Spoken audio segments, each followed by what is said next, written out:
This conference will now be recorded. Hello students, just a quick run through to kind of refresh your memory of how to access some of the apps on Office 365 and indeed how to access Office 365, as you will need to be using this as part of your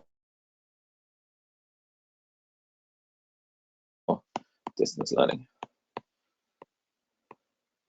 So just as a reminder, if you need to get to Office 365, if you Google Office 365 login, it will bring up this page. So it's a little bit like this, and if you click on this area here, it will allow you to sign in to your Office 365 account.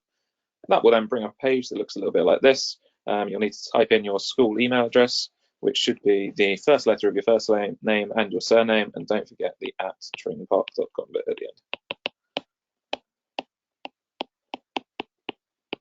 You don't put that in, you won't be able to get into your email. It will then ask you for a password, so whatever you set the password as. And that will then bring up a page that looks a little bit like this. And you can see you've got all of these apps running across the top of the page. So you've got Outlook, which is where your emails will be. You've got OneDrive, which is where quite a lot of teachers are saving sort of files for you guys to use. You've got online versions of Word, Excel, and PowerPoint. And you also have this thing called OneNote, which is very useful. And again, this is where quite a lot of teachers will be kind of saving work for maybe sort of video to go through it. So for geography, it will all be in the OneNote. So if you click on that app, it will open up a page that looks a little bit like this. Now, on your OneNote, to find it, we're using class notebooks. So there should be a class notebook in that area for your geography. Alternatively, if you click on the shared with me, that should help you to find it as well. If you have any issues, just send me an email and I'll be able to help you out to try and find it. So when you open up, this is what OneNote looks like. So you guys will see that you have 3 areas. So I've got all of my students sort of down the side here. You guys will just have one space for you personally as a student.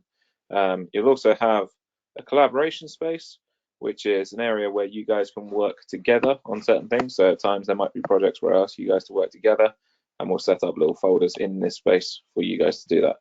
And then the really important part is this area here, the content library, because that's where a lot of the files and folders will be saved, and indeed the kind of overview and instructions for your teaching.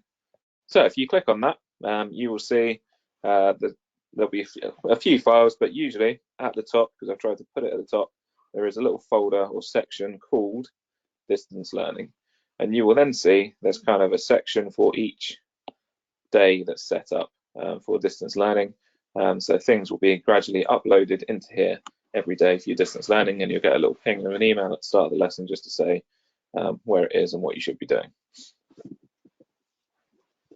And then your personal areas, there is also sections where you can work. So if you can, I think it would be quite a good idea for you guys, where possible, to upload or save your work in these areas, partly because it's all there in one place, but partly I, as a teacher, will then be able to see that and sort of make notes and give you feedback on it. So you've got kind of a section that's kind of designated as class notes. You've got a section that's like handouts, so if you give kind of digital worksheets, those kind of things, you can save a copy of that in there. You've got a section for homework or prep, and then a section for kind of quizzes, tests, those kind of things. So again, I think that would be quite a good place to save it. Now, if at any point you need to get back into the other apps, if you look at this sort of box up here that's got kind of 9 little squares or 9 little dots in it, if you press on that, it'll bring up a little window at the side that looks a little bit like this. So again, you've got your email on the left, you've got your Word, PowerPoint, Excel, those kind of things. You've got OneDrive as another area where files might be saved.